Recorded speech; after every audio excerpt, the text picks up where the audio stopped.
Welcome to Bats, Balls and Breaking Zones. Hello, my name is Dallas Tiley. Joining me today is Janusz Shania, Andrew Smith, and Tyler Goodburn. And in today's podcast, we have decided to have a fun episode and take a break from serious topics. And in part one of this episode, we will be picking our best 16 tracks for our fantasy championship. Tyler, I think we can go to you first. So when I think of a starting race, it's none other than Albert Park. It's what I'm used to, what I've grown up with. So start off in Australia, Albert Park, then head over to Kyalami. This is 100% bias. I would really love to just see F1 return back to South African soil. Then head off to Bahrain. Amazing track.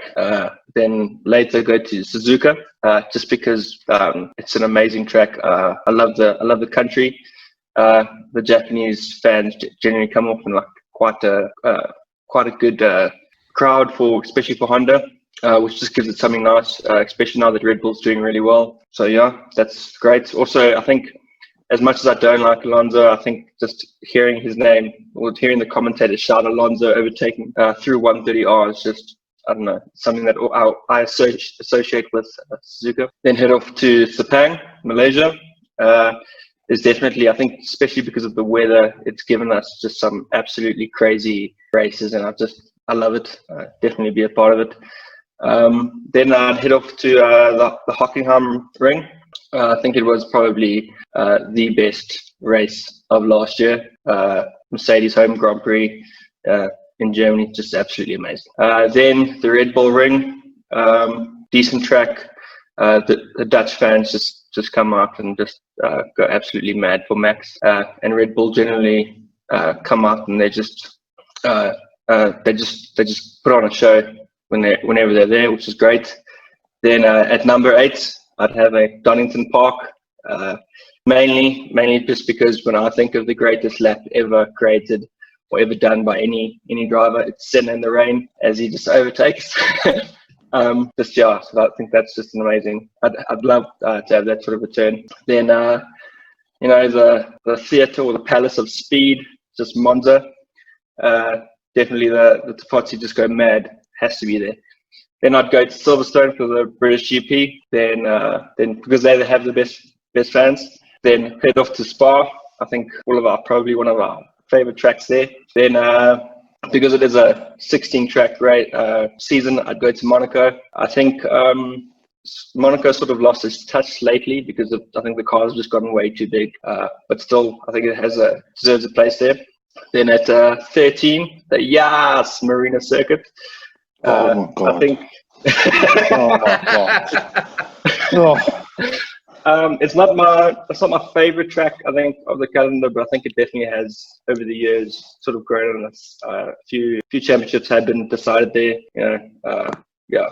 Then I'd head off to COTA, Circuit of the Americas, mainly as we described on our on the post on the website, is that it's just theatre. The entertainment factor is just right up there.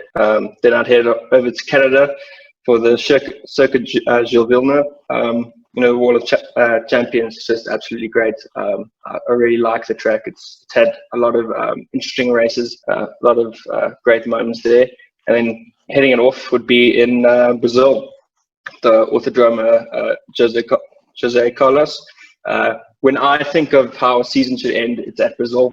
It's Raikkonen winning it by 1 point. And standing on the podium. That's how I think a championship should be decided, at Brazil, not at Yas Marina Circuit.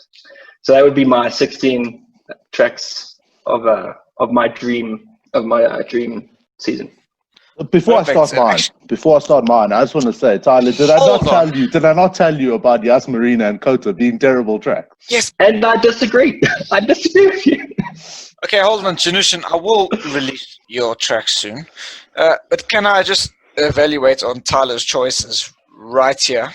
I do believe he does have a very big point in terms of Brazil being the last race. And I don't have my 16 tracks for the season, but I do believe Brazil kind of has to be the last race because of whether a title is decided at that race or if it's the end of the race, it doesn't matter.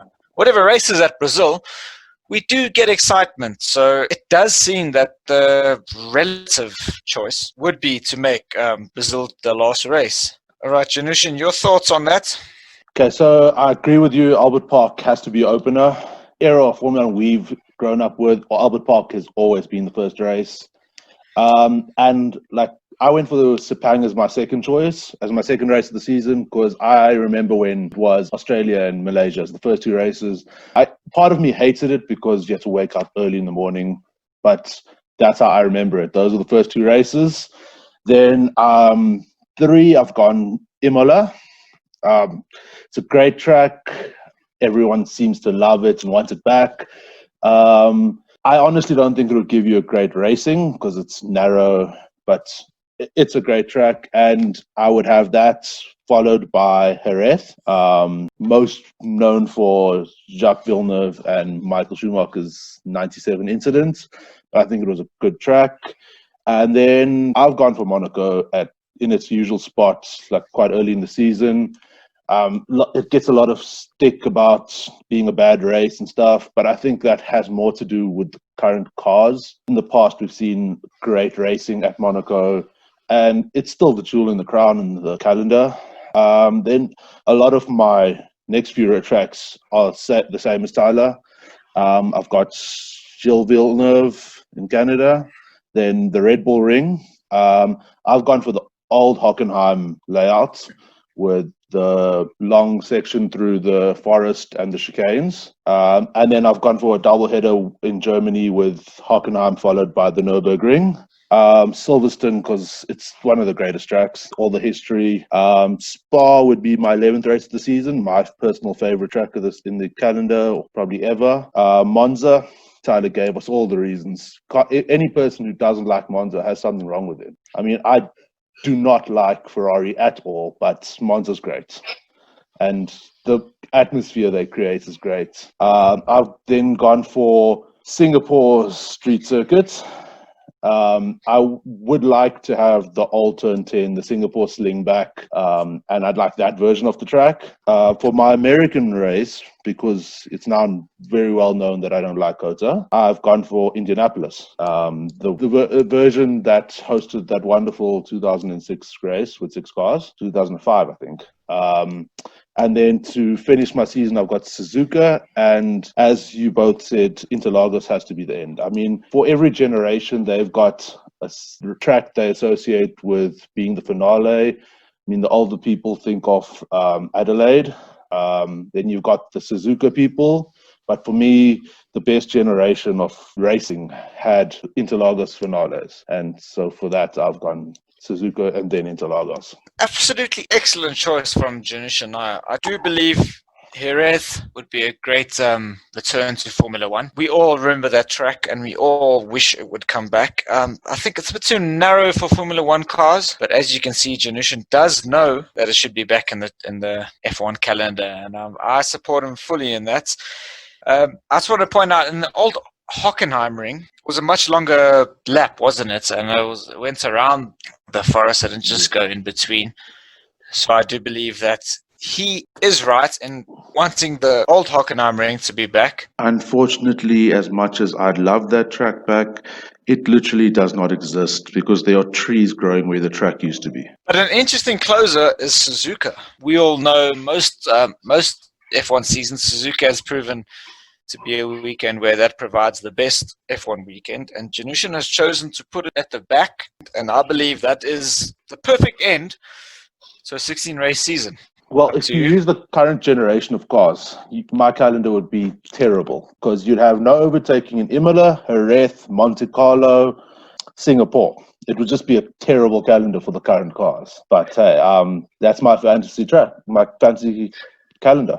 No, but you're absolutely right, Janushin. You're absolutely right. Your tracks, there's no fault in your tracks. And for your except entertainment, that'd just be terrible to actually watch. Everything you just said now. Other than that, though, Andrew, you're next. Okay. So for me, I've got a weird obsession with how long a season should be, because I think what really makes a good season is not just the tracks that come up with it, but it's the flow of the tracks. I mean, like which ones you have after the other and the amount. So 16 races in a season is a classic amount, I think, but it's quite short, so it's quite tough. But I've obviously opened with Australia at Albert Park, like everyone else. Bahrain is my second one. I think those two just complement each other to go from to have beginning of the season, followed by China, and then Malaysia after that, and then from there, Spain and Monaco should always be together. I just feel like they're, and you have to, I really love Catalonia. I know Janushin's not a huge fan of it, but I really like it. And Monaco, I really don't like Monaco, but you can't have an F1 season without Monaco. You just can't. And then Canada is my favorite race of the season. That's in number 7. 8, Silverstone. From there, we go 9, Belgium. Belgium, the land of, well, it's Kimi Raikkonen's best track, and it's one of my favorite. I think there's been a lot of great racing there. Then 10, Italy. Yeah, I agree with Janushin as well. You can't have a season without Monza. You just have to have it there. It's seen some great moments in sports, especially Kimi Raikkonen in 2018, recording the quickest lap ever in F1 there. And then 11, I've gone with Hungary.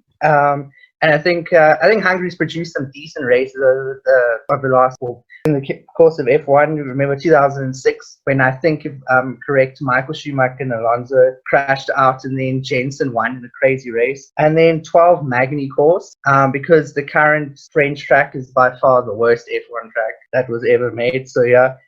Then 13, Hockenheim, but the modern one, the one we've had recently, I really like that track. 14, Turkey. I think Turkey had some really great races, and it had that series of left-handers, and I really like Turkey. And then closing off my season the same way as Janushin, actually. 15, Suzuka, 16, Brazil.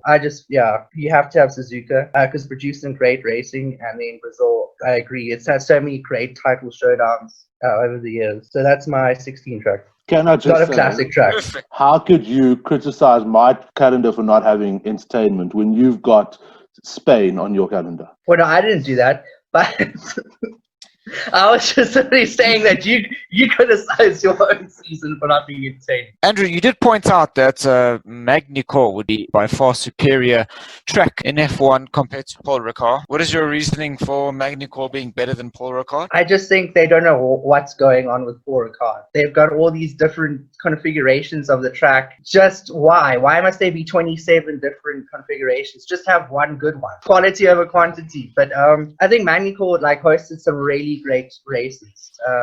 Even when Schumacher was dominating, Magny-Cours I think it was an interesting layout. It produced better racing, and just the current Paul Ricard is just, the 2 races it's held has been really, really boring. 2019 was worse. That was the most forgettable F1 race ever. All right. Thank you so much to my guests, Janushin, Andrew, and Tyler.